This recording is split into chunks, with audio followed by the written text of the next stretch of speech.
Hi, this is Rich Bucola here in New York City, and on behalf of Expert Village, today I'm going to show you how to make some garlic bread. Alright, so basically we're almost done with prepping it. I'm going to add some oregano. Again, just a punch. Here's a punch, is like a fistful, not even a fistful for this bread. That should be more than plenty.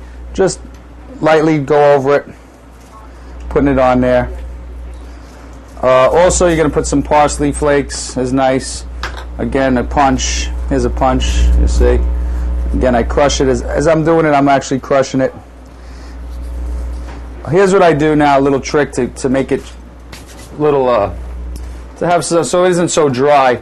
I take a little olive oil now and just drizzle it right over the top. And what I do now, before I do anything, is I just fold it over like this.